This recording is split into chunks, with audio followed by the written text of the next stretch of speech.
My name is Vijay Susarla, and on behalf of Sri Balaji Temple, I invite all of you for a thought-provoking and challenging lecture series by Sri Rajiv Malhotra. I invite Sri Rajiv Malhotra to Chicagoland and thank him for giving us his time and his thoughts about this important topic. Sri Rajiv Malhotra is an author, a philanthropist, an international public speaker, and a writer on current affairs, world religions, and cross-cultural encounters. He is the founder of the Infinity Foundation, which is based in New Jersey since 1995, to promote a better understanding of the Dharma religious traditions of India in the world today. He compares and contrasts the Abrahamic worldview and the Dharma worldview with the belief that the Dharma worldview has much to contribute to the world of ideas and the future of humanity. Before starting his journey into the study of Indic studies, Rajiv ji was a physicist, an entrepreneur, and worked in the information technology industry. To our good fortune, he took an early retirement to pursue his passion in Indic studies and education. A little about the Infinity Foundation. The Infinity Foundation has provided grants to major universities in support of various programs. These programs include a visiting professorship at Harvard University, yoga and Hindi classes at Rutgers University, research and teaching of non-dualistic philosophies at University of Hawaii, support of the Global Renaissance Institute and Center for Buddhist Studies in Columbia University, a program in religion and science at University of California, an endowment for the Center for Advanced Studies of India at the University of Pennsylvania, and lectures at the Center for Consciousness Studies at University of Arizona, to just name a few. The foundation also provides funding for journals like Education About Asia, International Journal of Hindu Studies, and in the establishment of Mahatma Gandhi Center for Global Nonviolence at James Madison University. Rajiv ji's main observation is that Hinduism has been underrepresented and misrepresented in the scholarly circles. Further, he notes that the American Indian scholars, in their eagerness to be part of the mainstream American academia, have done a disservice to Hinduism and India's contribution to the world knowledge base. I'm sure that some of us are familiar and guilty of the same crime when we look down on our own culture, traditions, and religion and embrace the Western mode of thinking, lock, stock, and barrel. Rajiv ji is considered to be at the forefront of American Hindu effort to challenge the Eurocentrism in the mainstream academic circles.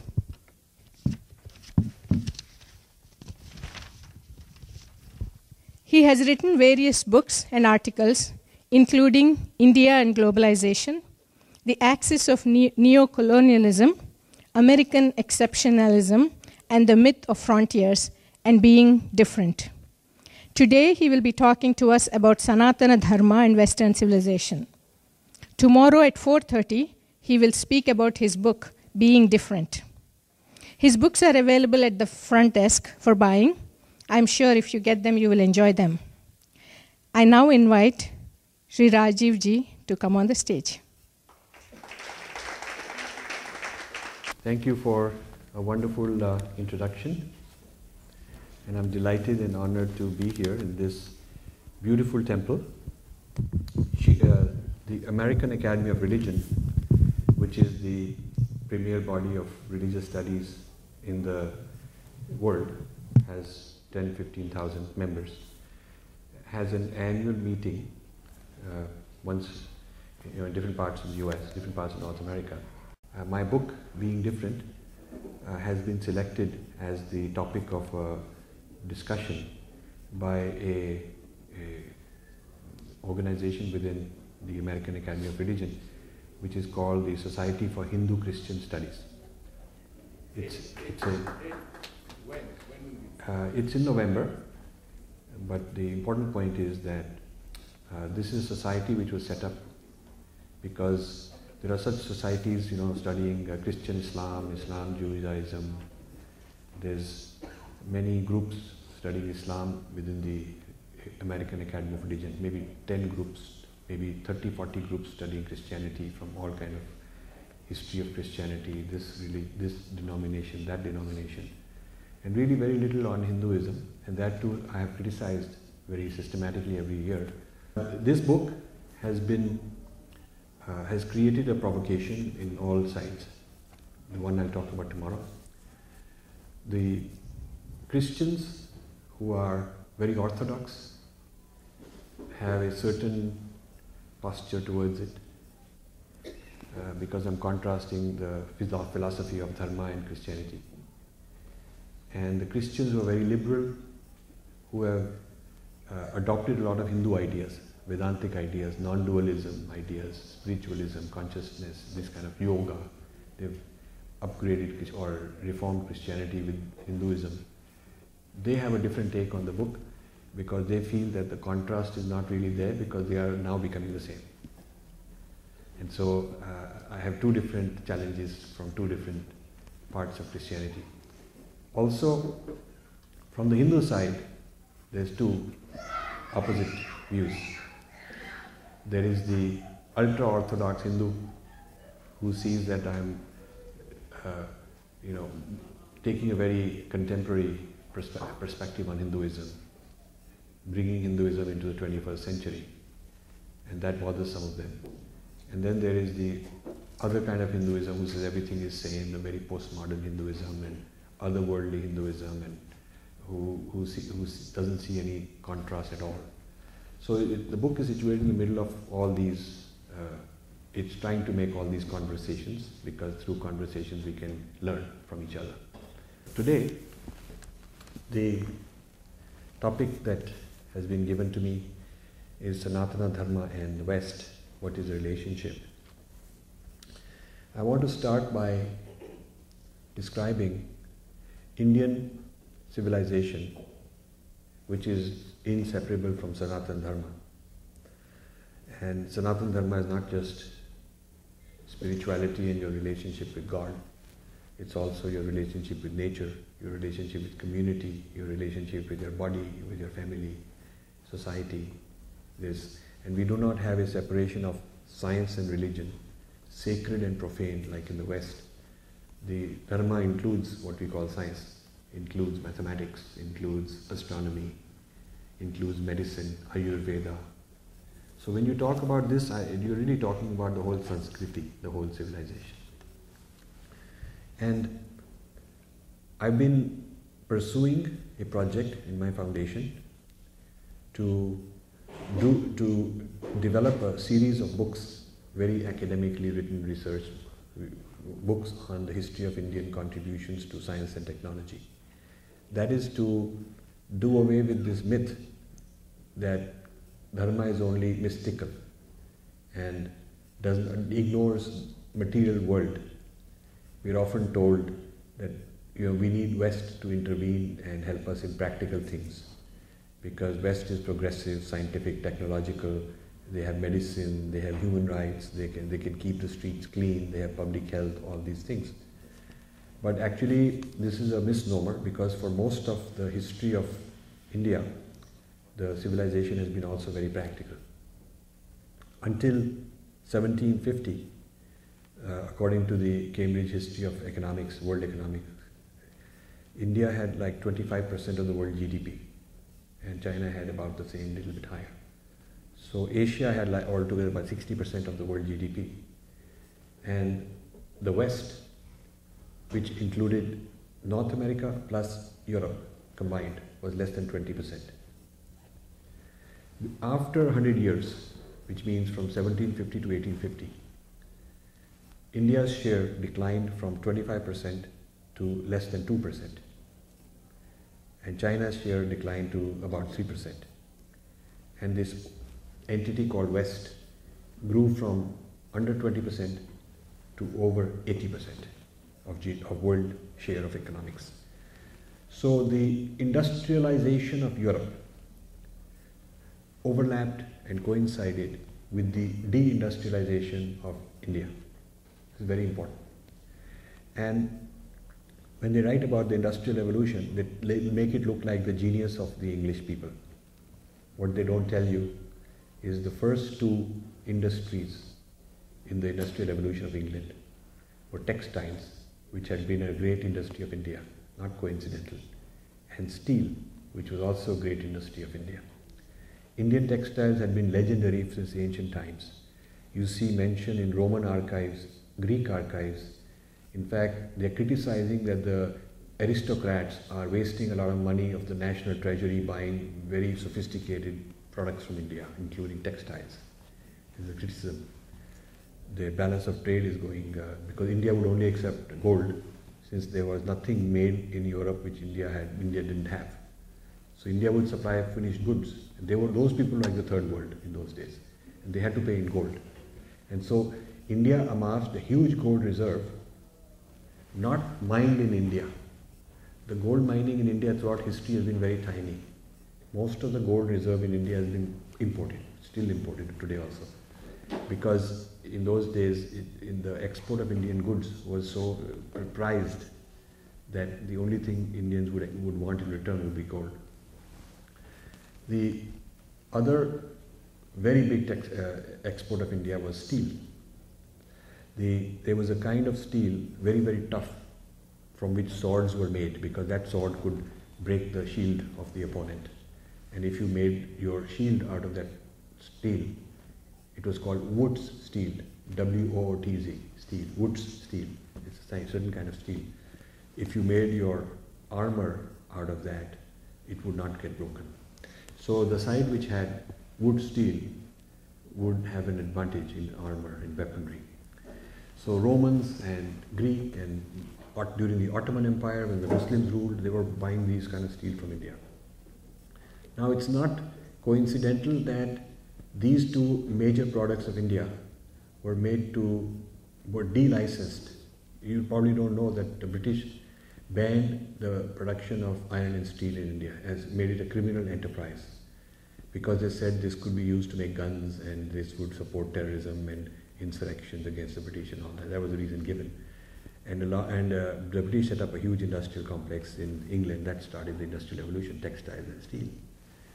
And you might not know that when they were making the Tower Bridge in London, the East India Company did a survey on where to get the steel from. And this is the archives of the East India Company. And a scholar called Dharampal, who died some years ago, he went and in the last few decades and dug up all this and wrote books on it. The British East India Company concluded that the best steel at the cheapest price was to be imported from India. So large part of the steel used in the Tower Bridge is from India.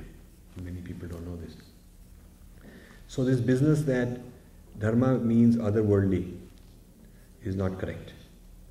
It is not correct because how would you explain the civil engineering of Harappa and Mohenjo-daro and the whole Dholavira, the earliest port, and the water management and the sewer system and all of these things are not characteristic of a society which is otherworldly and escapist and believe everything is Maya and you don't have to worry about your neighbor and you don't have to worry about the well-being of society. Then such a society would not have produced these things. Shipbuilding was a very major industry. You find some of the early shipwrecks indicating and some of the trade documents indicating very large ships from China and India compared to the ships in other countries.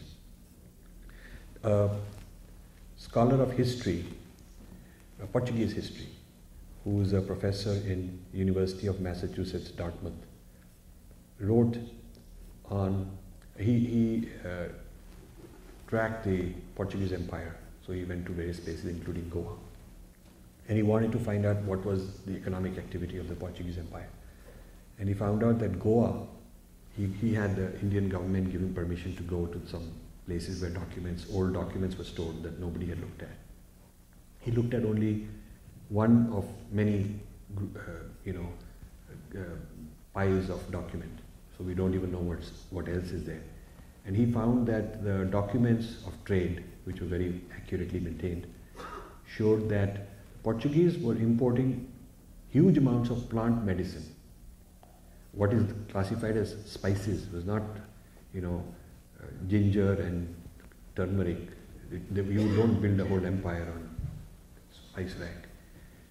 But plant medicines, which were used for food also, so they could be called spices, but they were really plant medicinal use. And Portugal was importing these and re-exporting them to all of Europe, supplying all of Europe with plant medicines from India. That is a huge source of wealth of the Portuguese. We don't think of India as a supplier of science, technology and practical things, but this is what the facts are. Also, we think that Indian knowledge workers going overseas is something recent. People like you, many of you, is something recent. But archives of the Arabs, Persians, talk about Indian doctors and university professors and surgeons and people of that kind, musicians, in 1,000 years ago also, in the Middle East. So Indian knowledge workers were very well respected. Chinese emperor used to bring, some of the top appointments used to be people from India in the laboratory of mathematics and astronomy and medicine. They used to be from India, very official and very open. The mathematics of India was exceedingly instrumental in world mathematics. Often credit is given to the Arabs. But you might not know that the word algebra comes from al-jabr. Al-jabr. Al is the, like Al Jazeera or Al Qaeda or Al something. Al Hind was the name for India. Al-jabr was a person who translated texts from Sanskrit, Malayali, various Indian languages into Arabic. And in the preface he says this is a translation of such and such text, Indian text. And a couple of centuries after that, the Europeans discovered these texts and translated them into Latin. And that is how a lot of this mathematics entered Europe. And this mathematics became known as algebra because it was the work of Al-Jabr, they thought. But Al-Jabr himself acknowledged that this is of Indian origin. So a lot of European cathedrals during the Ottoman Empire and later were attributed to Arab influence because they say Arabs had the mathematics which Europeans didn't have. Arabs knew how to make arcs, very exact things. But Indians had that mathematics. Indian cities had been built for a very long time with all these very complex things. The tiles in the Indus-Saraswati civilization have a aspect ratio 1:2:4 if you look at the dimensions. There are many sizes, but they have that aspect ratio. The weights have that aspect ratio. The weights 1, 2, 4, 8, 16, like that.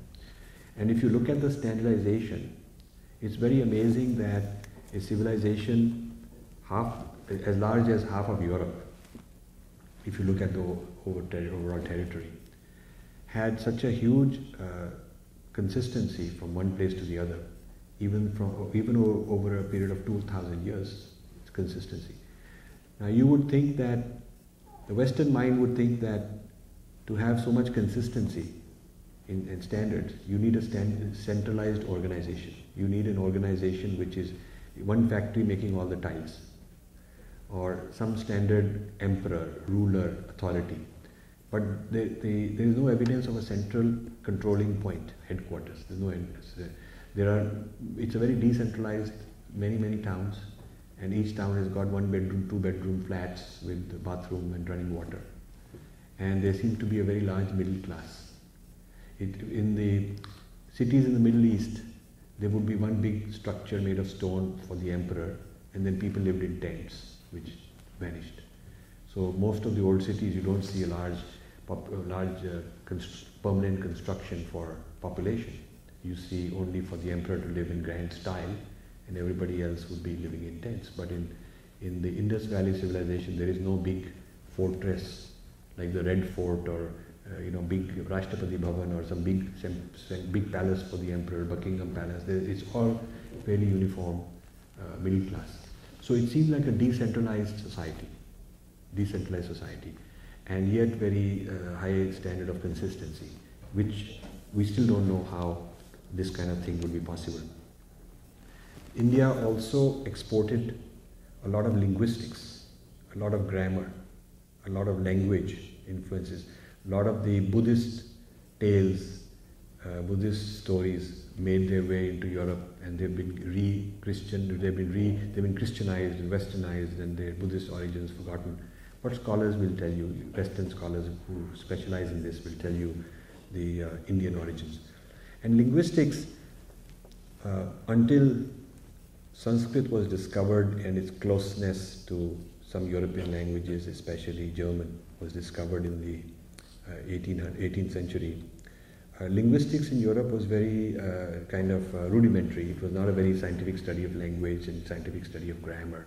But once they discovered Panini, they realized that one can have a very formal, mathematically perfect, standardized, very logical and consistent, rigorous grammar. And that launched the study of linguistics in Europe.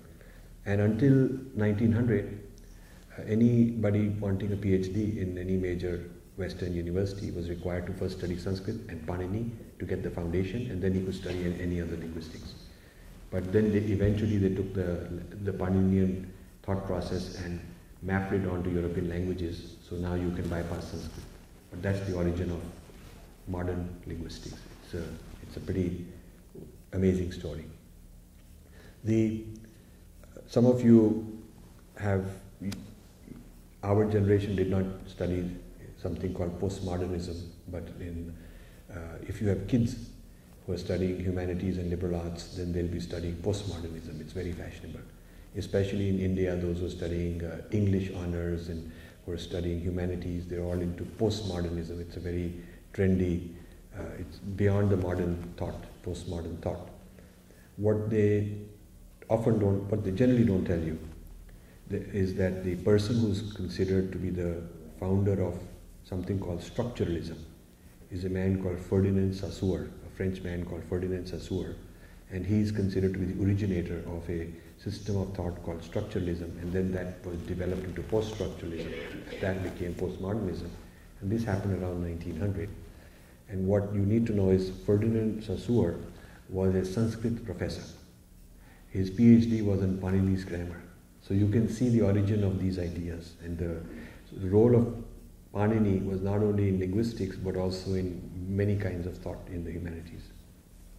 And the European Enlightenment is often credited to German thinkers, French thinkers, but most of these were very well read in Sanskrit. They were Indologists, or they were debating with Indologists. They had Indologist friends, and so now a few books have come out recently on the Indian influence on the Enlightenment movement in Europe, to show that this was not something totally internal. There was a lot of input from the mining that they did of Indian thought and also Chinese thought.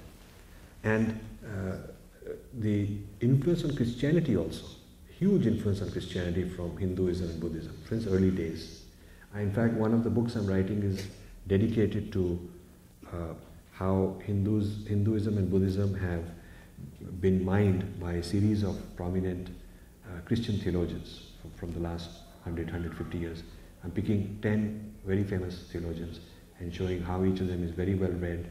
And in fact, some of them appreciate Vedanta, some of them like one system of Vedanta versus another system of Vedanta. They comment on it, they criticize Christianity, then they start finding parallels, then they start looking for how these great ideas can be grafted into Christianity, then they try to upgrade Christianity, then they have a debate with other Christians who don't believe in it, and they gradually try to convince them. So this type of a digestion of Hindu thought into Christianity to help Christianity reform itself, upgrade its philosophy is a very fascinating study which I'm going to do in a separate book. Now, and then this goes on. There is influence on music, there's influence on dance, there's influence on aesthetics. Play Shakuntala influenced a whole lot of German theatre and Western theatre in the modern era. So I decided that in the year 2000, we wanted to produce these volumes on history of Indian science and technology and its contributions to the world. And we started with a goal of 20 volumes, each to be done by a prominent scholar, well-known, world-class person, reviewed by independent reviewers. Each takes 3 years, sometimes 5 years to do. And somebody called Joseph Needham in Cambridge had done 30 volumes on China's contributions. And it made a very big impact in the world, because wherever there's China studies, they're studying the contribution of China. Whereas India's studies is usually through India's problems, caste system, minorities, abusing women, dirt, filth, this, that. So India is sort of a source of problems rather than a source of solutions. And this is very fashionable to do. So I thought that India also needs a balance with study of India's contributions. And we're trying to do 20 volumes. We finished 9. 5 of them we have there. The other 4 I'm going to bring from India. And the rest of after the 9, we are trying to get more out. But the idea is that we want to challenge this view that Indians are otherworldly, mystical, don't have practical sense, not very, like I was giving a talk in Toronto. So one guy asked the question, you're talking about the difference in your book, but I think the main difference is we are mystical and Westerners are materialistic. I said, this is not true. This is a stereotype. We are mystical and we're also materialistic. Westerners are mystical and Westerners are also materialistic. The differences are more sophisticated and deeper than that. So I wanted to, whenever I get a chance to talk about our Dharma civilization and the West, I want to emphasize the interaction between the Dharma and the West, where we have been a contributor also. How the West has contributed is very well known, but that part of the story is always talked about. So the history of Indian civilization is often described as a layered cake, one layer of foreign influence after the other, after the other, after the other. So according to this theory, everything came from outside, and we were basically uncivilized tribes. Getting each invasion helped us civilize. So the more we get invaded, better for us. So if we have a problem, we should now invite somebody to civilize us. So often people say, sir, who's better for us, the Chinese or the Russians or the Americans? Like, we have to be adopted now, who's the best parent? The Indians still think like that. So according to this invasion theory of India, there's nothing going on until the so-called Aryans came from somewhere. This is the idea. Yeah? And they brought Sanskrit and Vedas. And then Greek came and they brought philosophy. So we learned how to philosophize and mathematics. And then others came, brought different things. And then Muslims came and they brought sitar and chicken tikka and tabla. Yeah? And then British came and they brought cricket and railways. Yeah. And now Americans are coming and they should bring us human rights and advance us further. So this is the foreign civilization theory of India. You may think it's weird and funny, but the vast majority of Indians I come across who are well educated in media and in academics, textbooks, simply assume this.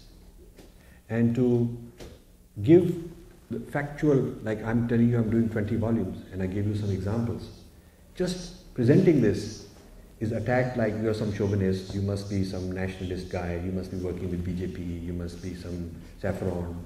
I mean, this is just basic history we're talking about, that's all. So this is a very serious problem that we face. Now, another dimension to the Sanatana Dharma relationship with the West is how it shaped the West's own identity of itself. Not just material things like textiles and steel and these kind of things, but the Western identity of itself. This is a very fascinating story, And the previous book I did, not the latest being different, but before it, called Breaking India, big yellow book which is available there, Breaking India, starts with a few chapters, and I'll give you a synopsis.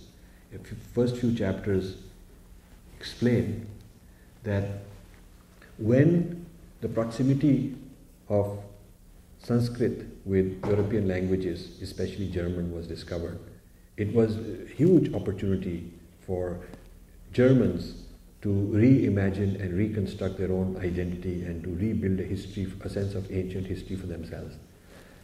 Until then, Germans didn't have a sense of nation. There was no grand past, there was no grand narrative. You need a sense of great history to feel that you are a nation. So the French had a sense of great past, the Renaissance. The French are the successors of the Renaissance. Their past comes from the great Renaissance, the Latin culture. And so they had a sense of how great they are. And the British had a sense of we own the empire. The British had the great British Empire. So their sense of world greatness came from empire. Germans were not part of the Renaissance, inheritance of the Renaissance, and that was not possible as a sense of identity, nor did they have any empire.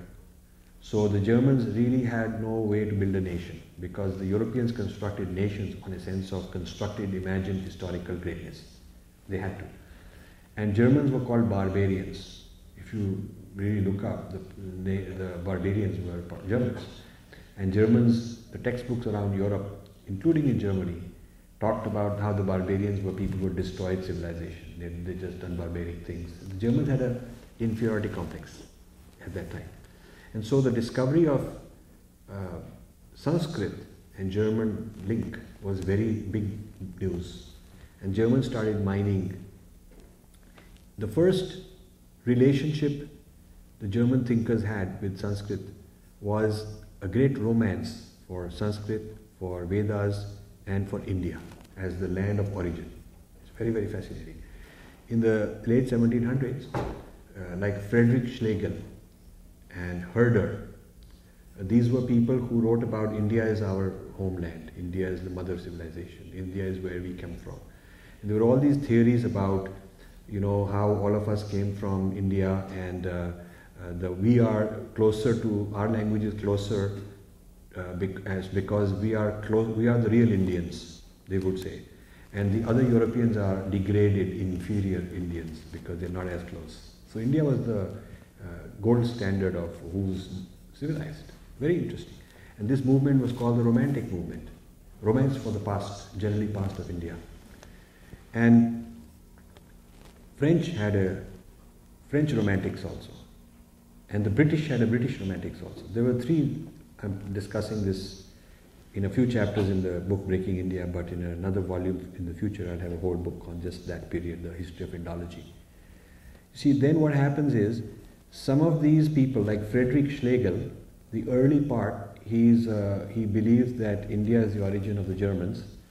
Then he has a religious conversion. He converts to a certain form of Christianity, he marries somebody, it changes his whole posture, and he then begins to try to separate the Vedic religion from the rest of Sanskrit. He wants to separate it out. And he wants to take ownership of the Sanskrit, but minus the religion somehow. So he wants to downgrade and reject the religion he considers pagan because it would not fit, it would conflict with Christianity, while accepting the wonderful civilization. And he has a hard time making it work. He's struggling with this system. And he's in argument with a lot of people, many other people he's debating with, and Hegel is involved at that time also. Gradually, this German movement continues where they want Sanskrit, but they don't want to consider India to be the origin of Sanskrit. They construct this idea that they must have been an Indo-Aryan people. And then the Indo-Aryan become Indo-European, because to hyphenate European means we and Indo are somehow linked. And then they start questioning where were these Indo-Aryans and Indo-Europeans originally from. And so competing theories start. Some say they must have been Germans, Some say they must have been from Central Asia, Russia, various places like that. That is how the foreign Aryan theory originates. And then Max Miller makes just a theory because he's working for East India Company. They're paying him to do these translations of Sanskrit texts. And the British loved this idea, this theory of foreign Aryans having originally brought civilization into India, because the British start saying that we, the British, are merely continuing the same project. We are finishing the job which our ancestors started, and the people of India should be told how grateful they are. They should be very grateful that previous Europeans did not finish the job. There is still a lot of problem in India, so we have come to finish the job. So this is Civilization of India release 2.0. The early Aryan was 1.0. So the British feel that it fits nicely to their story. Yeah? And very foolishly, a lot of Indians buy into this. And then a different group of British, Robert Caldwell, a bishop, they start a parallel movement to Dravidianize the South.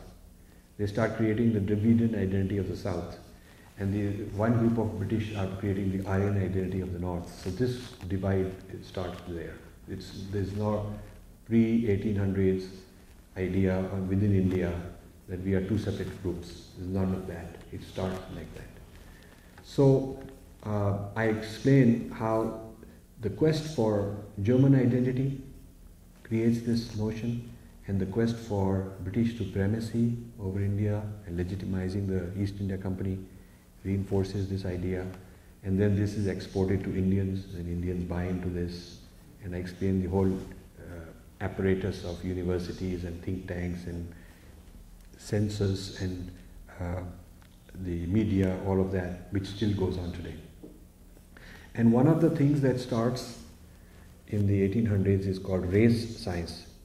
Race, which is today would be considered a bad thing, racism, is considered a science.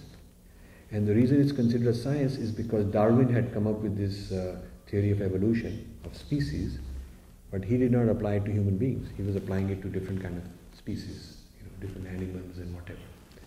And then Herbert Spencer, takes this and starts applying it to human civilizations, human societies. Some are more evolved than others. And they go around measuring faces and size of nose and skull and all that of all the different people around the world to classify who's more civilized and who's more evolved and so on. And this race science gets to become a very respected European science. And Lord Risley comes to India to come up with the races of India. He wants to come up with how India can be classified into many races. And he calls them castes. The caste word is not a Sanskrit word. And he uses the census to classify different jatis. The jatis got turned into castes. They were jatis, but they become castes as a result of that. So 1871, 1881, 1891, every 10 years, Lord Risley's census crystallizes and solidifies what used to be very fluid, turns them into a hierarchy, fixes it. Unfortunately, that's the official classification of castes today.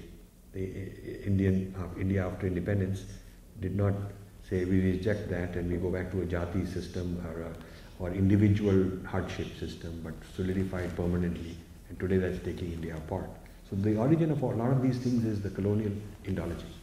And we accepted that paradigm, the framework that the colonialists were using. So I also want to talk about the relationship between our Sanskriti, our Dharma civilization, and the rest of Asia. It was not just Europe and the Middle East, but it was also Asia.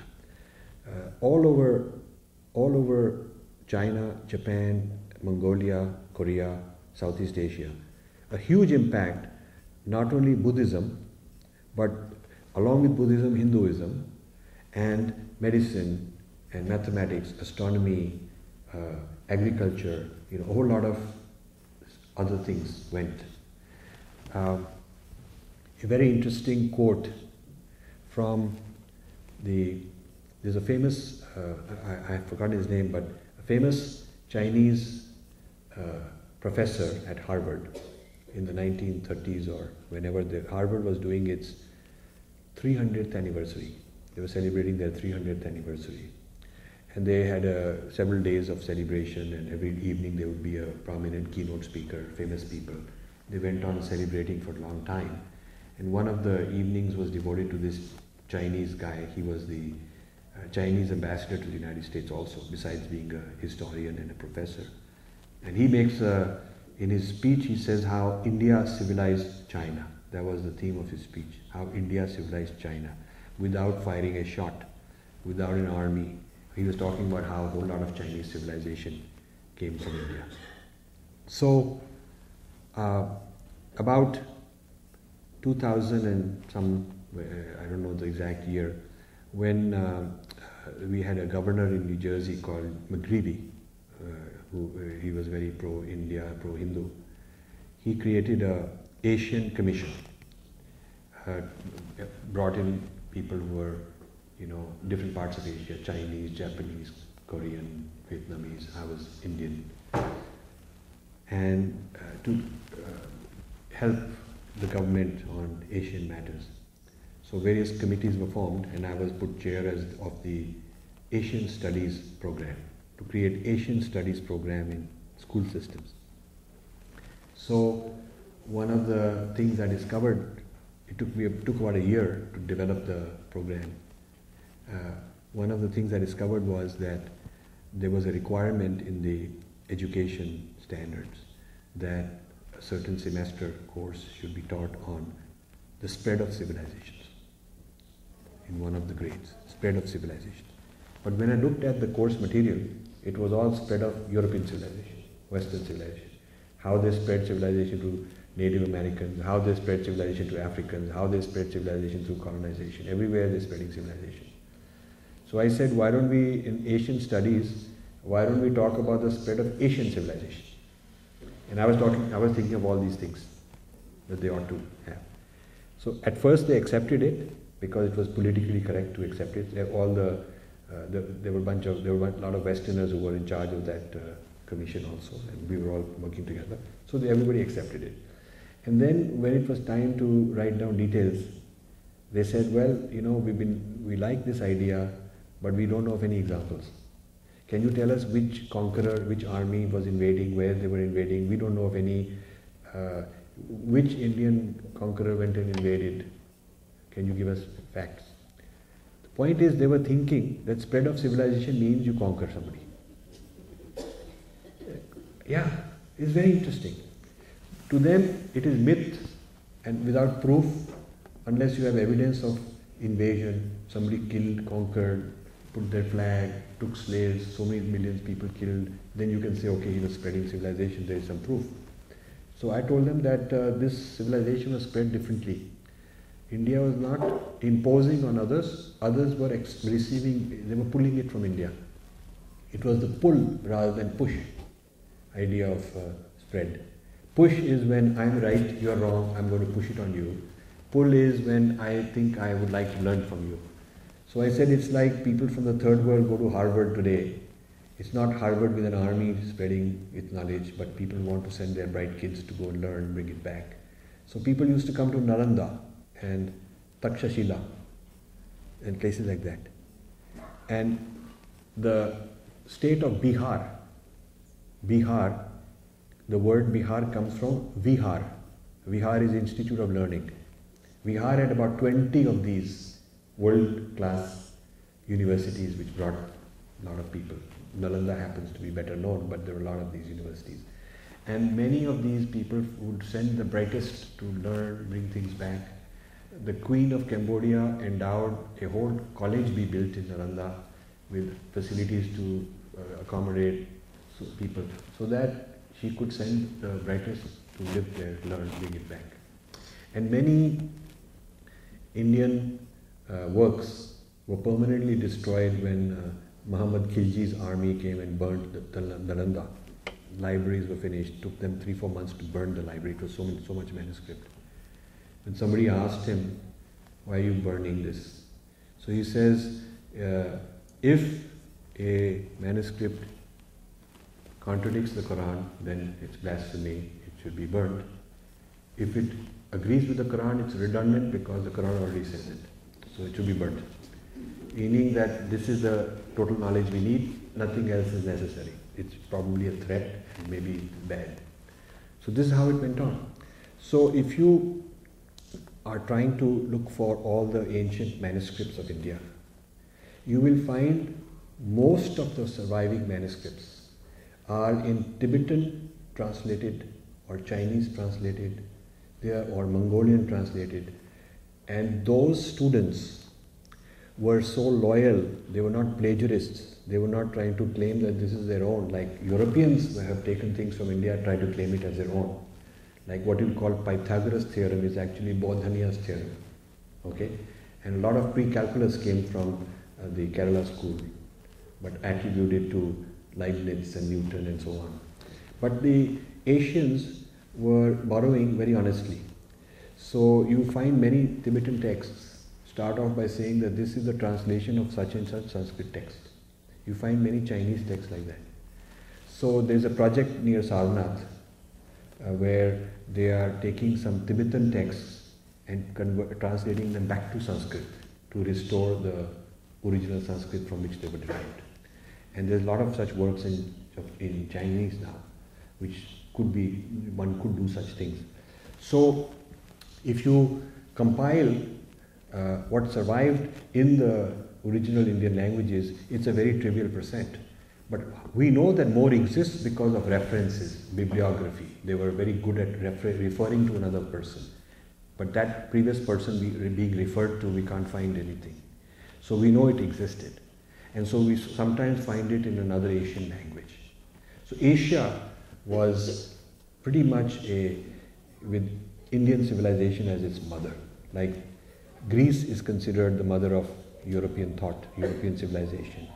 The religious thought from Jerusalem, which is the Hebraic, Jewish origin, and the rational thought, Enlightenment thought, Renaissance thought from Greece. Those are the two parts of European thought. So similarly, one of the largest sources of Pan-Asian thought and civilization has been India, and the Asian countries don't have a problem. I met a professor at Columbia who's now at Harvard, Ruchi Abi, in a conference I organized on these things, India's contributions to the world. He told me things I didn't know. He said that these martial arts, he was telling me the origin. He was telling me that the language of Japan, because the characters look different, we don't recognize it, but a large Sanskrit influence. He was telling me that most of the Hindu deities, if you go to Kyoto, and then I went to Kyoto, he says the priest who's knowledgeable will tell you this is Ganesh, this is Durga. They have different names for it. So it's quite amazing, rather than hiding, which is the reaction I get from Westerners when I tell them Indian origins. He was actually telling me more than I knew, and he was quite proud of it. I also met Chinese at a Vedanta Congress that we sponsored. A delegation came from China, huge delegation. I thought these guys must have smuggled themselves out of China, maybe the government will not be allowing it, but he said, no, we are funded by the government, we are studying our history, and a large part of our ideas and philosophy came from India, we studied it. So they didn't have any problem about it. It is the Indians, and especially the government, who have a very serious problem acknowledging it. They think that we might be accused of chauvinism, we better not, sir, we are secular, we can't talk like that. They said you like that. So in 2005, there was a World Sanskrit Congress in Thailand. The Crown Princess, who is the daughter of the king, was the patron, the convener. And a year or two before the Congress, she wanted to inaugurate a Journal of Sanskrit Studies and a College of Sanskrit Studies in her country.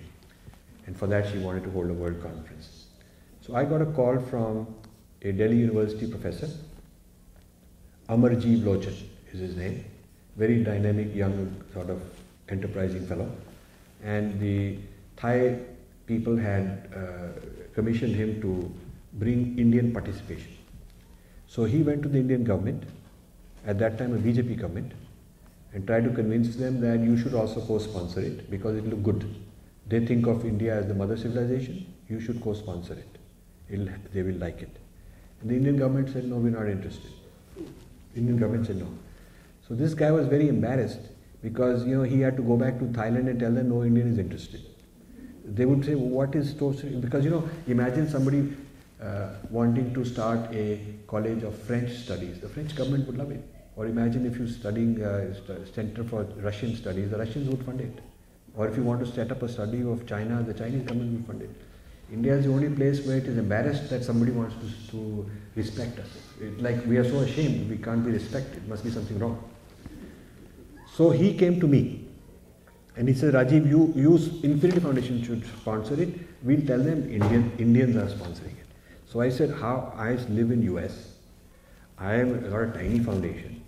How can you take little bit teeny amount that I can afford and call it that this is from the people of India?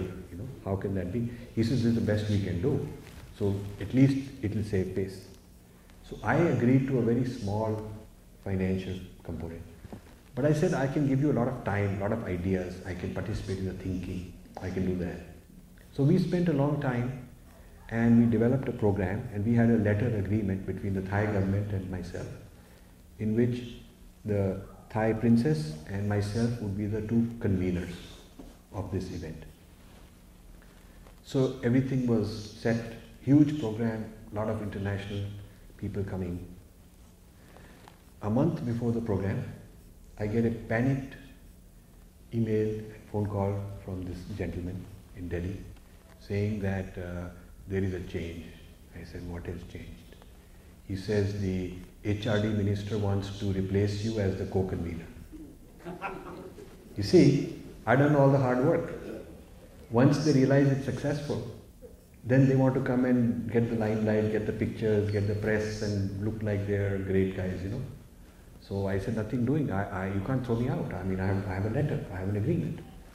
So I put my foot down, but he says the pressure is very strong. They'll throw me in jail. They'll say I've done something wrong. I should not have, blah, blah, all that, So eventually a compromise was reached that there'll be three conveners. So the Crown Princess, myself and the Murli Manohar Joshi, we were three conveners of this event. They hadn't done one darn thing about it. I had worked hard. So the event happens, I give the opening address on geopolitics and Sanskrit. That was the first paper in that first journal issue which they started. And it's available on sulekha.com if you go. So after this conference, there is a nice banquet the Indian Embassy throws, because now Indian Embassy wants publicity because it's become high profile. So we are sitting there and the Indian ambassador, first secretary, all these people are sitting there. So I asked them a question, a very ordinary question. I said, what is Ministry of External Affairs strategy of export of Sanskriti as part of foreign policy to ASEAN countries which think they call their language Bahasa. In Indonesia it's called Bahasa. In Malaysia it's called Bahasa. They think their civilization comes from India. They have Ramayana painted everywhere. So they think India is the mother civilization. What is the strategy to leverage this as part of foreign policy? To build bondage, to build bond and trade and friendship. None of them have an answer. They are looking at each other, sir, we are secular, sir, we don't know. This is the answer. What a disgrace. I mean, you're afraid of your language, you're afraid of your history, you're afraid of your civilization, because secular means, to a lot of Indians, cut off from your past, cut off from the roots of who you are, because it's something to be embarrassed about. That's how disgraceful it is.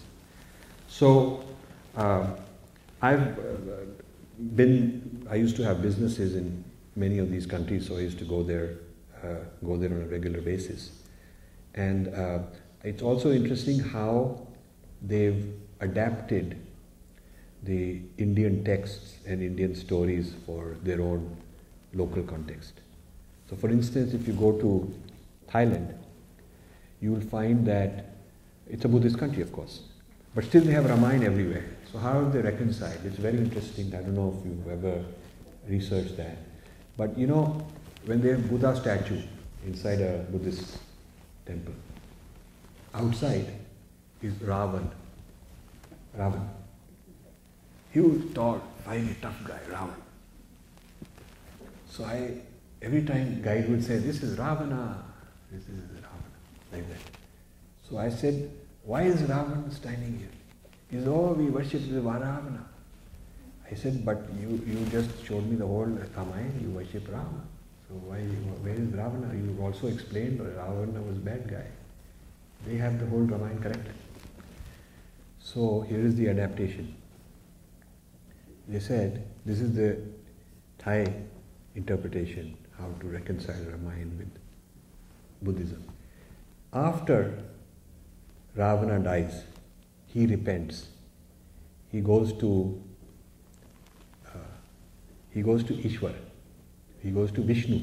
He goes to Vishnu and he says, I am sorry for what I did, but I want another chance and I'll serve you. I want to serve you.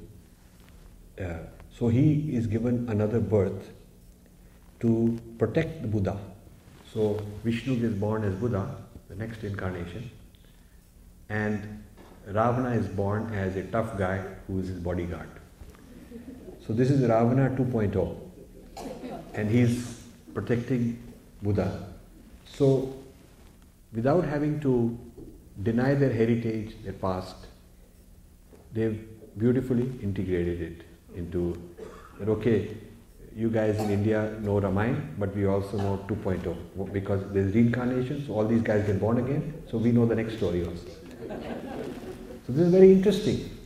You see, every time I went there, I found that during the day I'd have business discussions with these guys.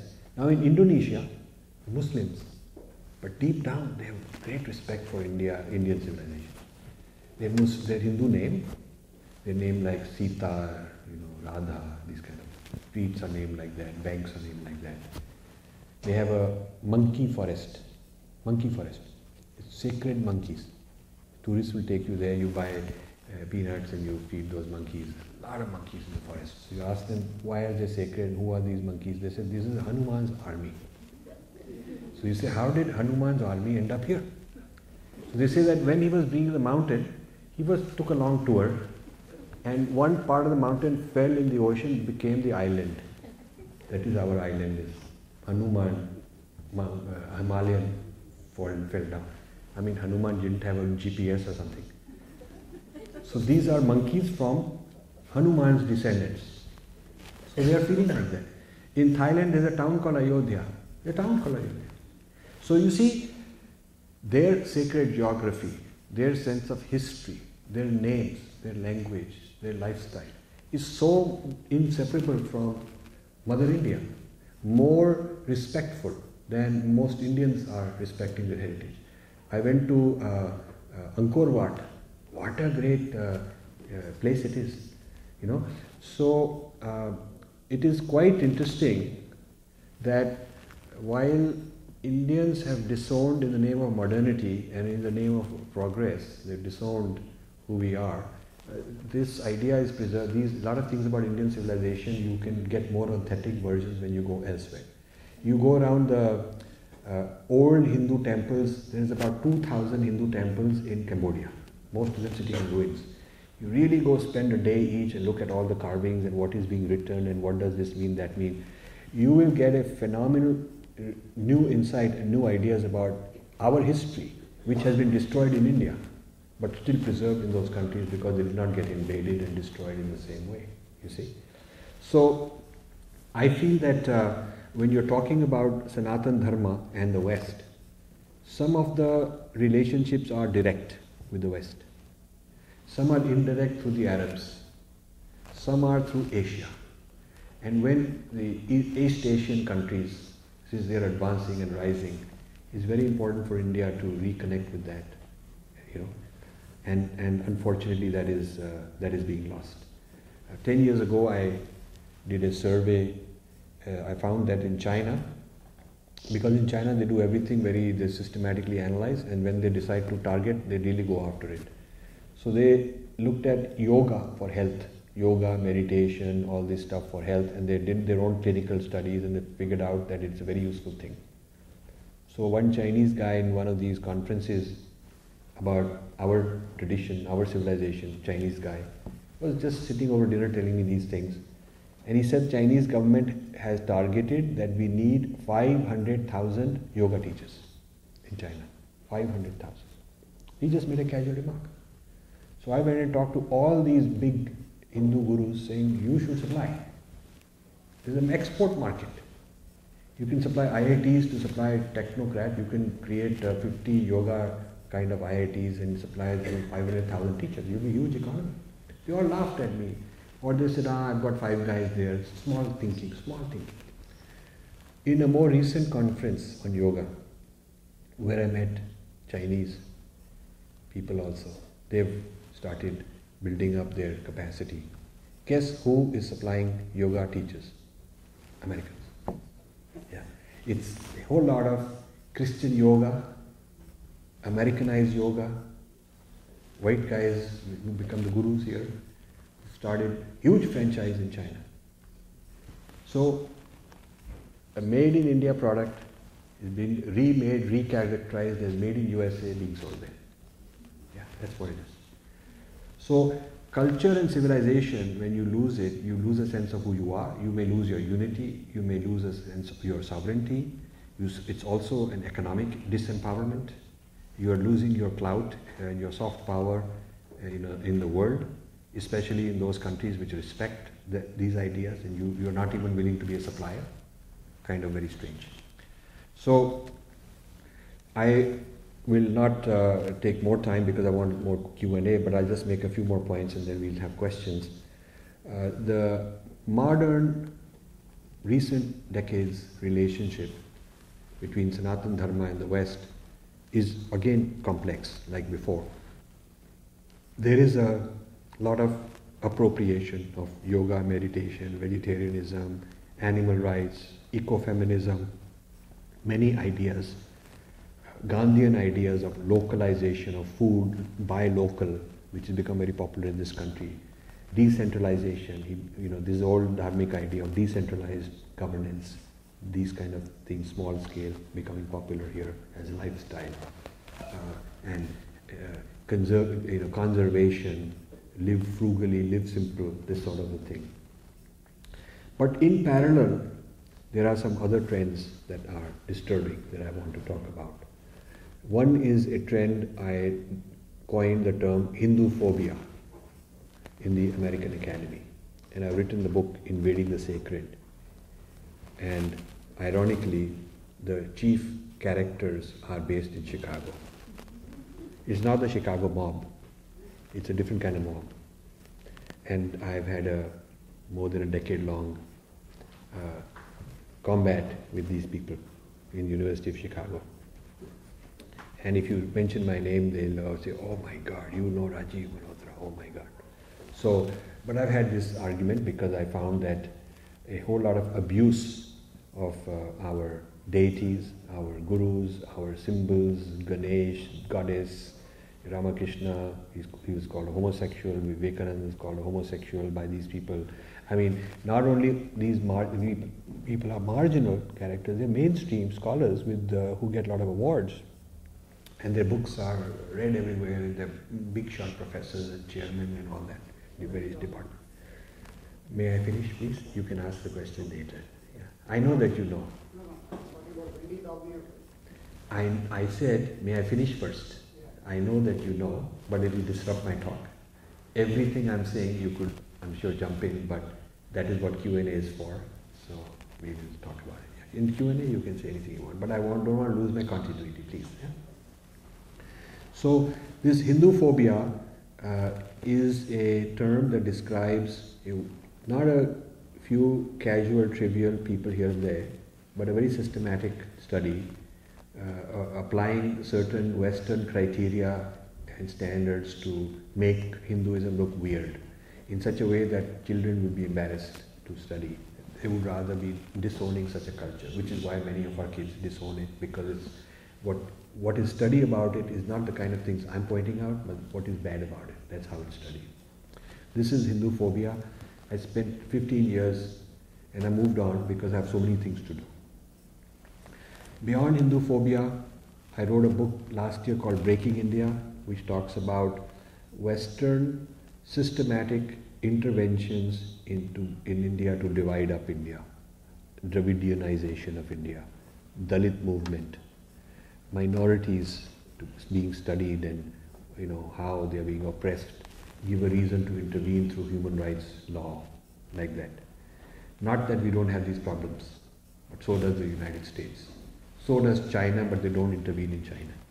Every year when they produce a human rights report criticizing China, within 10 days China produces a human rights report criticizing the United States. China has its own reversing the gaze on America, saying, okay, we know about you, what are you doing here, there. India apologizes and says, no, please don't put us on your watch list and all that stuff. Please forgive us, we'll do a better job next time. Salam to you, please. Yeah? China doesn't take that attitude. China gets respect because it's strong.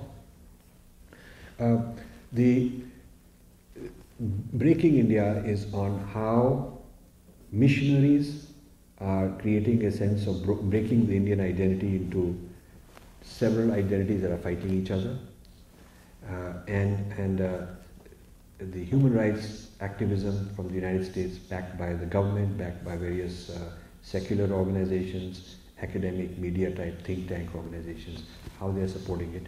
And the book gives you more than 100 names of individuals and organizations in the United States who are doing this kind of work and what they are doing, and you can read it and understand it. And I'm not afraid to name names because I'm sure of my data, and if they have a problem they can call me and I'll be happy to discuss. And if there's any correction, I'll make the correction. But so far people have challenged us and we've been able to give them evidence. So we haven't come up with any non-trivial correction that is required so far. Another thing that I'm concerned about, I call it the digestion, which will be the topic tomorrow, the digestion of dharmic civilization into the West, which means that you eat it and you transform it and reclassify it as part of the West, and you discard it. You discard the source. And how a lot of things in the past have been digested and we were told we are no good, and now this is happening with many things, many spiritual things, many cultural things. They're being digested and the source is being thrown out.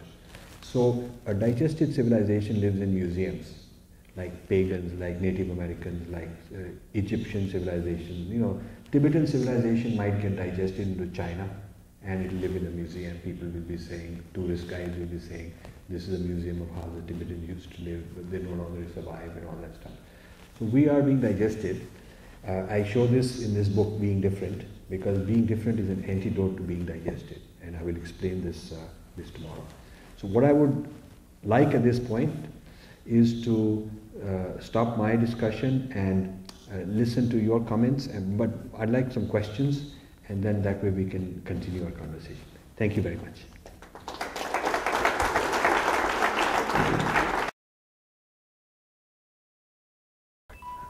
Namaste, my name is Dr. Manish Kumar. I am a physician here in Chicago. My question is, demanding India to be named as a Hindu Rashtra, is it something very unreasonable in the modern times, or is it a non-secular demand?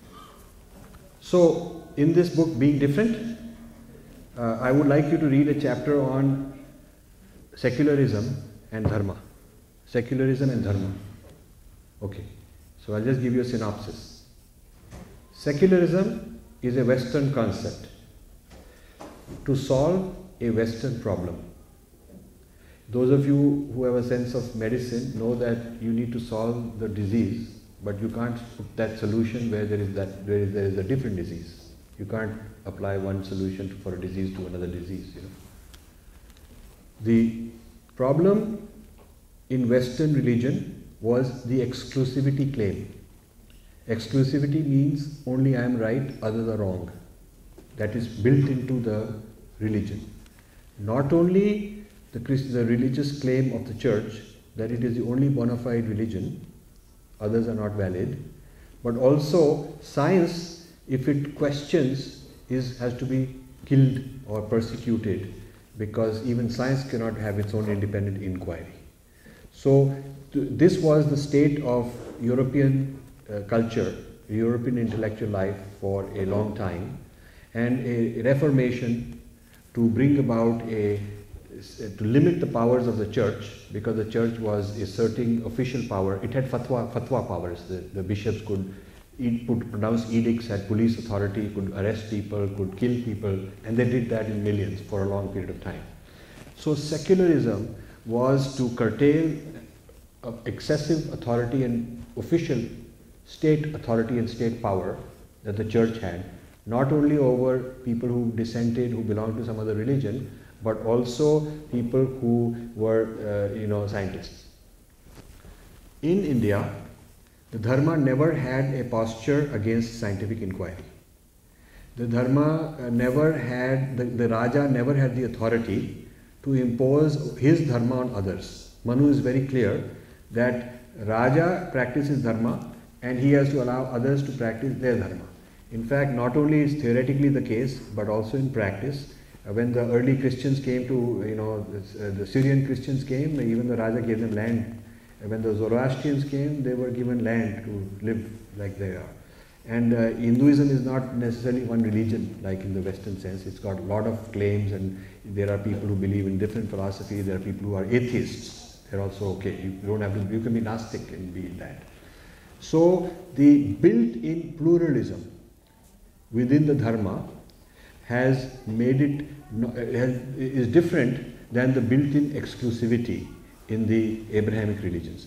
And I explain why exclusivity is built in, because of the historical prophets being exclusive, and one prophet has to be right, the others can't be right. This kind of exclusivity because of history. I give it the term history centrism. The Abrahamic religions have history centrism. I discuss this in being different. Now, if the Dharma has a built-in pluralism, Sapeksha Dharma, which means inclusive of all the dharmas. All the dharma means you can have your Muslim dharma if you want, or you can have your Sufi dharma, you can have your any kind of dharma you want, as long as you also respect others to have their dharma. And in the first chapter, I say we can have difference with mutual respect. Mutual respect means I respect you for being different, but I want you to respect me also. It's not one way. I respect you and you can disrespect me. No. We both have to respect each other. This is a very deep principle in the Dharma. So rather than secularism, which was a solution to a problem that the Europeans had, which was not a problem that we had, because we never persecuted scientists and beheaded them like they did with Galileo and Copernicus and these kind of people. We never said that if your scientific conclusion is different, then you are disobeying and it is blasphemy. We do not have that law of blasphemy kind of thing. So free thinking was there. So rather than secularism as a solution to our situation, there is an idea of pluralism built into the Dharma itself. So I would not, a lot of Indians believe secularism is a gold standard because they've been brainwashed. They don't even think what it is, where it's from, what does it do. They just taught that way and they've learnt it from childhood. They parrot it saying, but aren't we secular, this and that. Okay. So this is to understand a little bit more about secularism versus Dharma's own idea of pluralism. Okay. So secularism is the West's idea to be able to create a space where different religions can be tolerated and science can be tolerated. We have a different idea, which is Sapeksha Dharma, which also gives you pluralism in our own way. That's that. As far as would India be a Hindu society, I use the term dharmic. I use the term dharmic society. That India is a dharmic society, which, because Hindu, I don't use the term Hindu, because Dharma also includes Buddhists, Jains, Sikhs. It includes anyone who complies with the basic principles like mutual respect. Yeah? And people who want to call themselves Hindu are fine. Those who want to call themselves something else are also fine. But if you use the word Dharma, yes, I would say Indian civilization is a dharmic civilization. That is my position. And the book argues in great detail against all sorts of provocations and all sorts of issues that come up as a result. So you mean... You have to go there. Yes, so you mean to say, if, like to my question, the alternative can be that we can ask for India to be named as a dharmic nation. Yes. It would be very strange for someone to say I don't want to be dharmic unless he's a corrupt person. Yeah? Okay. Imagine a government guy saying, I am non-dharmic. You know, it means you're a corrupt guy. Okay. So I think it will be very difficult for someone to reject dharma, no matter who they are, because basic ethics, basic responsibility, basic lifestyle of respecting yourself, family, community, animals, nature, society, the world is all part of dharma. It is not just, dharma is not just religion between me and God. It is all encompassing human ethics and responsibility. Right now, all our interpretation of the Vedic scriptures are written by people in the West like Griffin and Max Muller. So there have been scholars from India like Swami Dayananda Saraswati and Aurobindo who have written texts about Vedas and who have interpreted Vedas properly. So is it worthwhile to actually have an endeavor to convert or translate Sanskrit scriptures, all the 4 Vedas and Upanishads, into English by people who understand Sanskrit? The question, as I understand it, is that a lot of Western interpretations of Vedic thought are misleading, and would it be a better idea to have Indians who are authentic do the translation? First, I'll give you, of course, ideally, yes, that would be the right thing to do. But I'll give you some bad news. Bad news. Infosys chairman, Narayan Murthy, they have a Narayan Murthy Foundation or Infosys Foundation, something like that. They just gave some huge amount of money, 20 million or so, to a team of Western scholars led by somebody in Colombia to do this translation of Indian texts. So this person who is leading this project, now the Indians are funding the Westerners to do this. So what you are complaining about is going to happen even more. And Wendy Doniger's book is getting awards. She might get the Padma Bhushan also. Yes, yes. This gentleman got the Padma Bhushan, by the way, last year, this Westerner in Columbia University. He wrote a very famous book called The Death of Sanskrit. That was his, and he's a Sanskrit scholar. And he took the position, he's a kind of Marxist view of Sanskrit, that it is a Brahminical oppression of Dalits, and it oppresses women. Now there's a recent controversy, Times of India has an article on how Vedas are bad for women and all. So this kind of thing always goes on. And our media, our scholars, our government, our philanthropists who are supposedly Hindus are themselves funding this. So it has become very fashionable for our groups, in order to seem that they are prestigious, they are hobnobbing with white authorities, and they have become very big shots. It is prestigious for them to write checks of millions of dollars and put up chairs and put up these big programs so they can have a picture taken with the big shots and send it home like I've become a big man now. Without looking at the details of what work is being done, what is the history of these people, what work have they done in the past. I was sitting with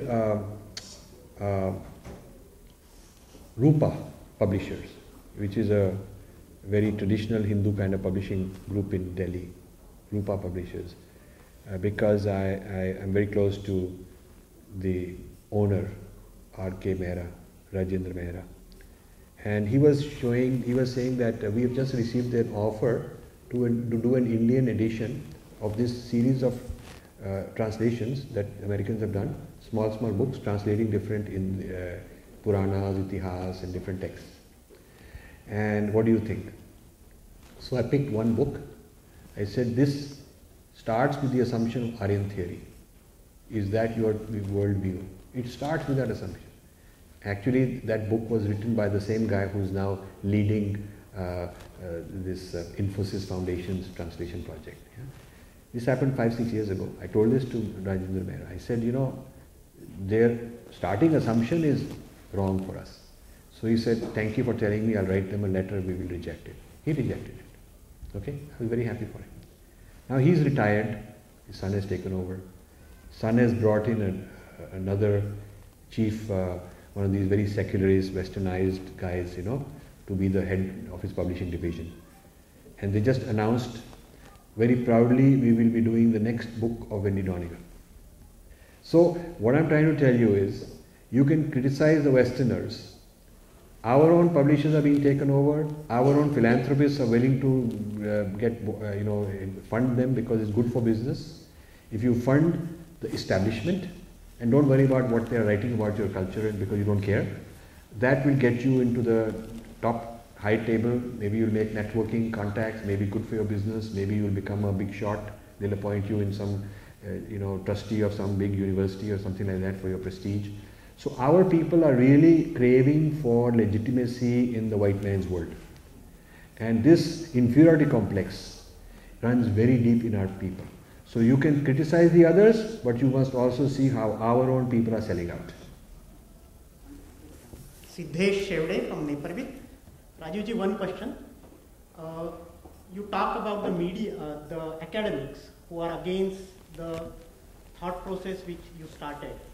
Is there a small section in the academic world in US universities who is kind of working on the same lines? Yes. It's one part 1A. And the second one is when Infosys Foundation gives such a humongous grant and money, is there some efforts from academics, maybe in India, maybe from US, maybe you or Infinity Foundation, to talk with them about the facts? And okay, I will answer the questions. The second one, I wrote a letter, but who am I? I wrote a letter.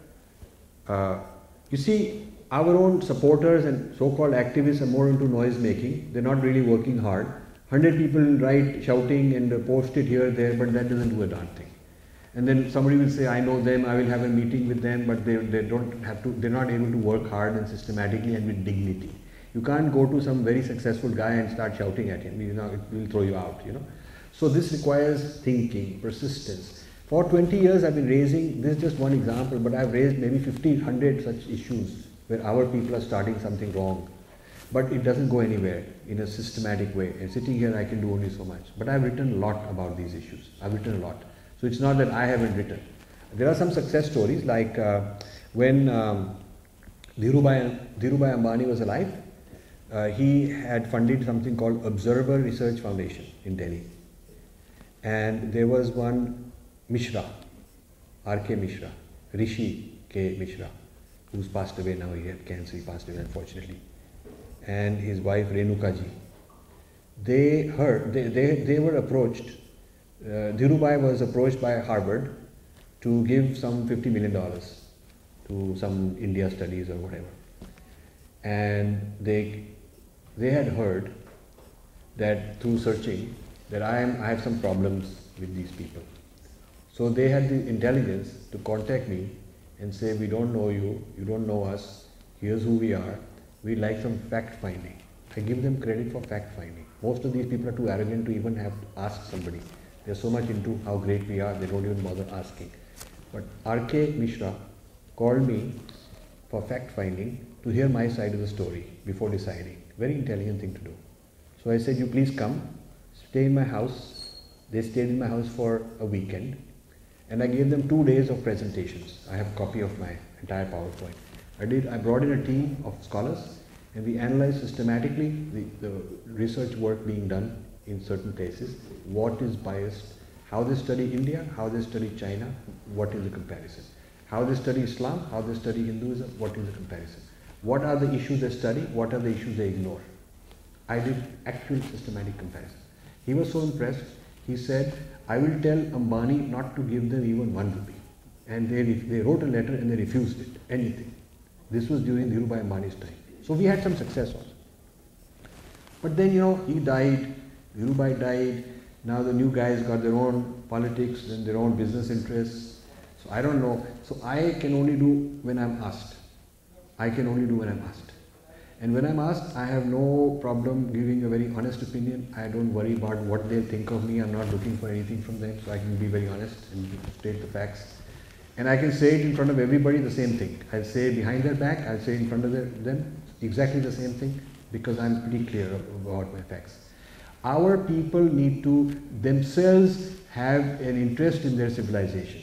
The problem is that the mechanisms working against us We can't resist because we don't have a foundation and a support. We do not have like Rockefellers and Carnegies and Ford, and these kind of people had a great respect for the greatness of America and Western thought and Western civilization. You know, Carnegie started the American public library system. He said every American should know the greatness of their history. So he will endow so many hundred public libraries. Their main topic should be write great books on American history, the greatness of our leaders and our founding fathers, and we did this battle and we won that battle, and this should be taught to bring up the American history. Rockefellers did a lot of this. Ford Foundation has been doing this for a long time, and many, many others. Templeton Foundation is about trying to make Judeo-Christianity look more scientific. That's their mission. John Templeton gave his whole wealth for that.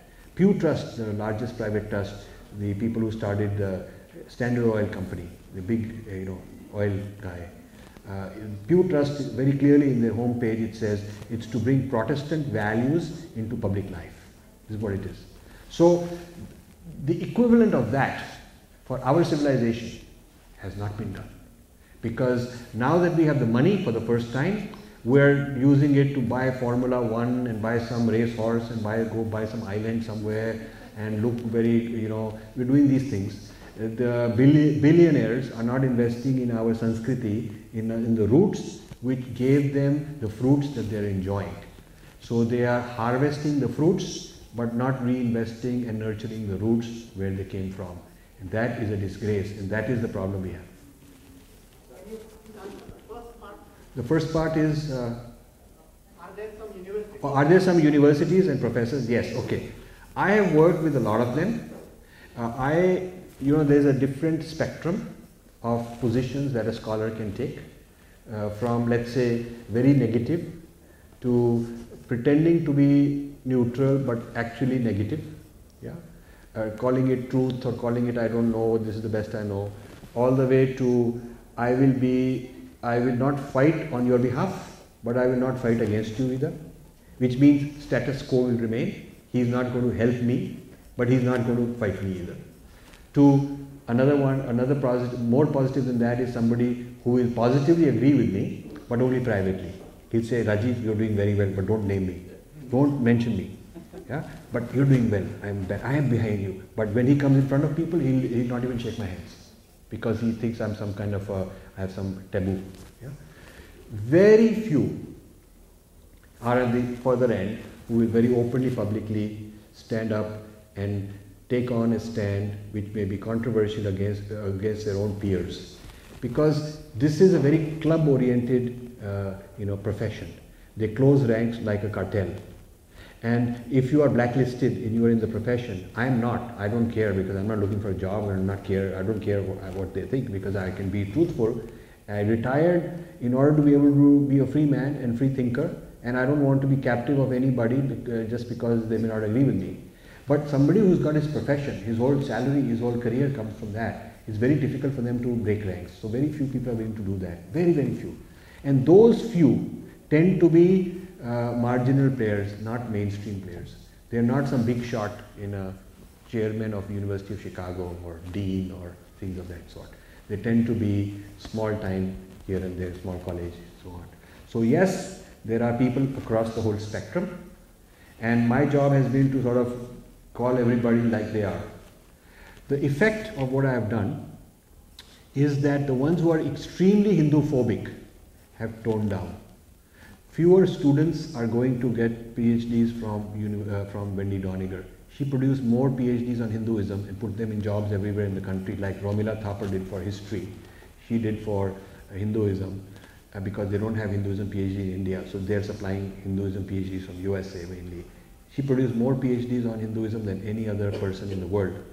There used to be a long line of people applying, and it was very difficult to get because of such a prestigious PhD. After this big fighting back and forth, what has happened is many people don't want to get their PhD because they feel they'll get a bad reputation. So their power has gone down. They've also become more diplomatic. We have come some long way in the last 15 years. At least we are now respected. But we are nowhere close to winning. We need many people. Many, many people. Yeah. Rajiv, Thank you for the eye-opening speech. And talking about Wendy Doniger, she wrote a book on Hinduism, right? And they nominated her for, New York Times nominated for the best book or something. All the Hindu activists in here wrote all the mistakes she made and a lot of criticism, all the false and gross stuff she wrote. And so after all these letters from the Hindu activists, they dropped her. Then what happened? So in India, Indian Express writes, and all these eminent people, some of them former ambassadors, and one of them I can remember is Narayana Murthy. How can the temples help you in doing what you are doing? Okay, so I'll assume that I'll just process the last sentence, the question. That's it. Yeah. Okay. That's all I'll process. How can the temples do this? You know, traditionally the temple was not just for bhakti, but also for seva, karma, also for Raj Yoga, meditation, also for learning, Saraswati temple, learning, discussion, discourse, debate. So I think it was important to first build the foundation, get proper, which has been built, hundreds of temples are there. And now I think we have to always ask, why aren't the young people here? They're only here till the young age when the parents drag them. But when they leave home and they have to make their own choice, they're not coming. Why? Does that mean that the temples are one generation only for the people who came from India and they'll be gone? Because then it's not sustainable.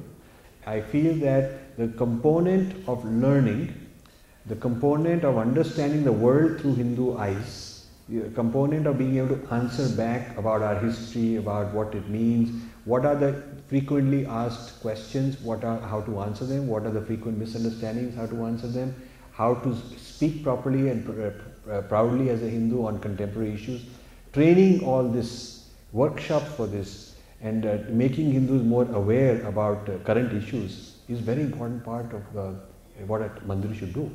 And so I am happy to say that some mandirs are beginning to do that. I just came back last weekend from Toronto. There were 6 temples that hosted me, some of the very big temples. And some of them called me for a second time because I was there a while back also. And I'm very happy to say some organizations like Chinmaya Mission, every town I go to, they want me. We had a great event in Washington, we had a great event in Toronto, now we'll have in other places. So gradually I think mandirs are beginning to become more confident as we as Indians become more confident. We have political clout in the community. We realize that in America you don't have to be afraid of your religion. You don't have to say I'm secular, you can say I'm Hindu. You can say I'm Christian. This is a land which says everybody has the right to have their religion, especially one that respects others, that believes in pluralism, that believes in mutual respect, has no reason to be ashamed, has no reason to hide behind we are secular. You can call this a Hindu establishment. You can file for a religious organization and call it a Hindu organization. You can even say this is for worship of this particular deity. You can do that specific also. Just like you can be a particular branch of Protestant religion. Nothing wrong with that. Any faith, there is pagan worshippers who believe in worshipping something very specific. Absolutely allowed in this country.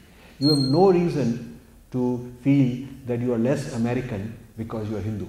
No reason to fear that way. So we need to understand our laws better in the United States and be able to use them.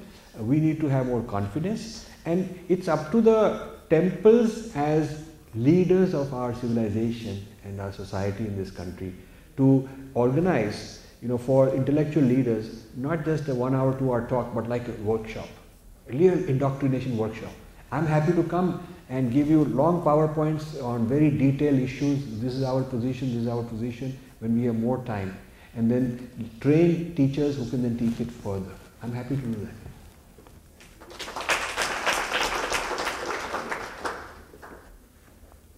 I'm Shankan Shet, Lama ke Illinois.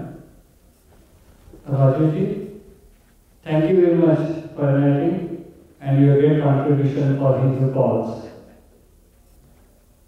Wish there are 100 Rajivjis like you, they will help to uplift us a lot more in the future. A question. Recently we got an email, maybe you are aware of it, but some white Sanatani Dharmic person who has formed a Hindu tank group in America. I know about it, yeah. Were you contacted by that group to be on that body or not? That's my only question to you. Was he contacted? No. Were you contacted to participate on that body? No, I was not. I don't want to badmouth. I do know the person, have in the past worked with them, and I'll just leave it at that. But you know, all I can say is that you don't become a think tank just by pronouncing that you're a think tank. You have to start thinking and producing output. So all I can tell you is, here is the output we've produced, which is several dozens of volumes of books and hundreds or more papers and hundreds of conferences and so on. There's output, physical output. Anyone can start a think tank, and they have a right to start a think tank. They should demonstrate it by producing output. But merely sort of making a proclamation doesn't make somebody a think tank. For 20 years, every year or one or two new think tanks come up. And these think tanks don't do a darn thing. They basically become important, they make some announcements, they get some pictures taken, they go around giving talks and tours, they're looking for money basically, and then nothing happens. I can give you a list of quite a lot of such new initiatives that have come up that did not produce anything. So I don't take these things seriously. I think they'll come and go, and if they do good work, they deserve to be credible, otherwise they'll disappear. That's my feeling. My name is Malhotra. Quick question. Maybe a different perspective. I think we all are hearing a lot about all the massive amounts of corruption, etc., scandals going on. How do we, in your perspective, how do you reconcile that with the Sanatani Dharma, or is it a aspect of secularism that has come out? This is a very important question. Thank you for asking. Yeah, this is what happens when they say, you see, in this book I explain, secular as non-religious. Secular in Europe meant non-religious. So they translated it in India that we are secular and non-dharmic. Means we can be corrupt. So, yeah. So this is a translation issue. What you are negating is religion in the European context. To be secular, you are negating religion, because religion had a certain absolutism, totalitarianism, authoritarianism, exclusivity. Dharma never had that. By translating dharma as religion, you made a very big mistake. Because while being non-religious, you can be ethical. Being non-dharmic means you're not ethical. You violated, you're a corrupt guy. So the core problem of this is mistranslating dharma as religion, and then applying the idea of secularism as non-dharma to mean secularism in India means non-dharmic. In Europe, secularism is non-religious, now becomes secularism equals non-dharmic. That is the problem. Now, that's a sort of philosophical answer, but a very practical answer to your question is, I differentiate between dharma as a body of knowledge and practice and ideals. I differentiate between that and the people of India who call themselves Hindu or Dharmic. What you call yourself need not be with the life you're actually living. You could call yourself anything. Yeah? Suppose somebody has a company and he trademarks good products is the company name. So he'll say, how can you consider my products not to be good? They call good products. Naming doesn't mean that it actually is like that. You see what I'm saying? So you could call yourself Hindutva, which means Hindu-ness. So people saying, how can you disagree? We are called that way. I'm saying that's a proper noun, like somebody saying good product is my proper noun. Or a law firm calls itself good lawyer. That doesn't mean he's a good lawyer. Or you call yourself top surgeon. That's your name, but you're not the top surgeon. You can name yourself anything. I can name myself Prince Charles. There's no law that says you can't. I can name myself, Rajiv President. I can call myself Rajiv President, but I'm not President.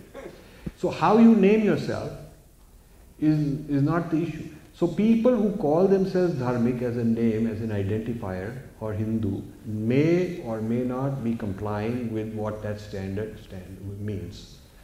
And my view is you have to separate your evaluation of dharma from your evaluation of the current society of India. The current society of India, in my opinion, is very degenerate, especially the leaders who are supposed to set an example. To me, that is the result of a very complex history of what they've gone through and the degradation of society and its values. A separate evaluation of dharma has to be done, not based on what these people are like. And this is not something I'm saying differently from other religions. A lot of my Christian friends tell me that they have great faith in Jesus, but they don't like the church. And it's not a contradiction. It's not a contradiction. Because they will say that the church is not up to the standard, it is not Jesus' fault, we think the church are corrupt people. A lot of my Muslim friend tells me that we see in Islam a lot of good qualities, but today's Muslims are not good Muslims. They are rotten, they are misbehaving. It's a view that one is entitled to. I, as a Hindu or a dharmic person, have a right to say that my loyalty is to the dharma, not to people who call themselves Hindus or who are Hindu politicians or Hindu leaders, because I have a right to find them corrupt. I have a right to say that they're not even complying with they're hypocrites. So there is that dichotomy, which is the problem of India. And what I'd like you to do is differentiate between your assessment of dharma and your assessment of people who happen to call themselves by that name.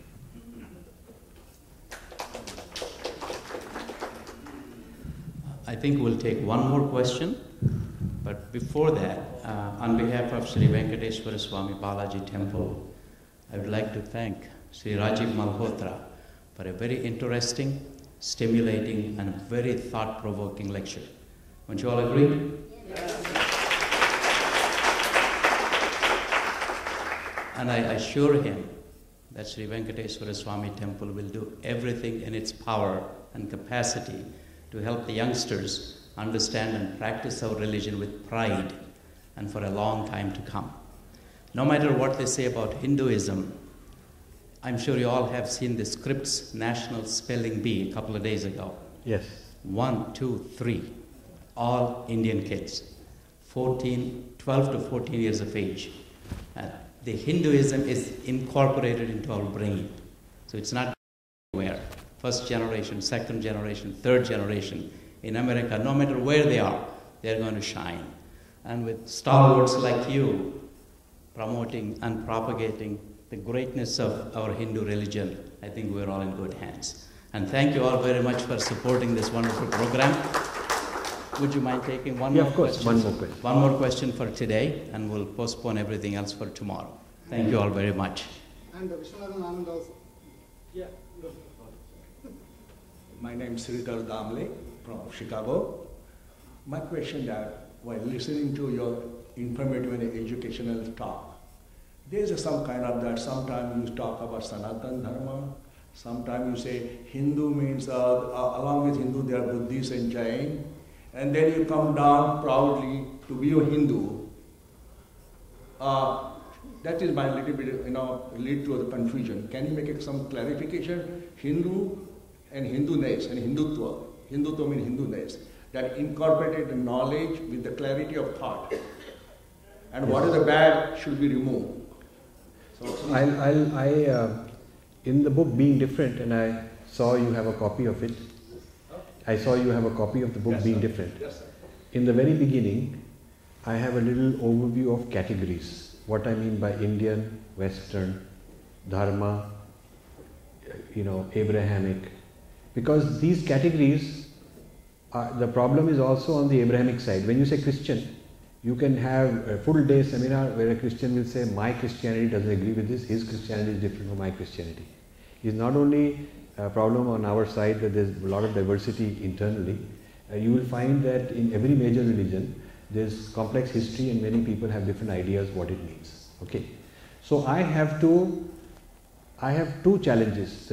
This is actually tomorrow's question, but I'll give you a little answer. It's tomorrow's question.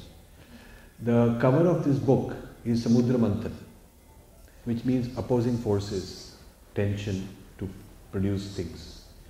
So I did 2 manthans to produce this book.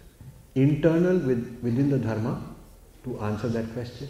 What is Dharma? What is included? Where does Hinduism fit? Where does this or that fit? What is the relationship? Are they the same? What are the different? That is the internal Dharma, internal Manthan.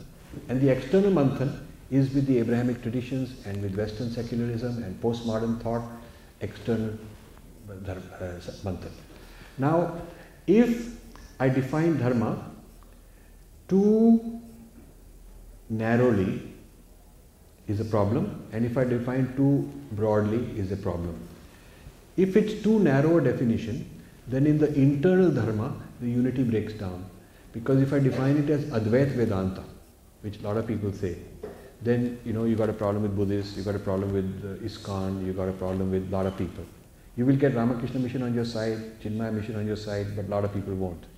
If you define it as something else, then the Advaita Vedanta will say, we don't agree with it. So you can't, you're not talking about Dharma as we understand it. That is the problem with a very narrow definition. On the other hand, if you come up with a very loose, wide, generic definition like we all love each other, we are all children of God, then there is no difference with the Western tradition either, because they also agree. Yeah. So everything like we are all, all should be, we all mean well, and we should be brothers and sisters and whatnot. That doesn't help. So too narrow a definition creates internal divisiveness within Dharma. Too broad definition harmonizes the Dharma, includes all of them, but also includes the Abrahamic traditions, so I cannot do the differentiation which I want to. So I am very cognizant and very conscious of the issue and the challenge you raised. Tomorrow I will answer that in detail. But just to give you a hint of how my methodology is, my methodology is to define Dharma based on common principles which differ with the West. So, if I can come up with an idea where everybody in the Dharma camp will say, okay, I buy this, where it disagrees with the Western thought, that I put in my pocket as one idea. Like that I keep collecting ideas. So an example is karma and reincarnation. Buddhists, Jains, Sikhs, Vishishtadvaitins, Advaitins, Shaivites, Sri Aurobindo followers, ISKCON, they'll all agree in reincarnation and karma. And I show that reincarnation and karma can't be reconciled with the idea of Nicene Creed in Christianity, the whole idea of original sin, redemption and whatnot. So this is one example of something which is common within the Dharma and different from the other side. Yeah? So this is how one by one I built an idea of what is Dharmic civilization. It's a different methodology I've used.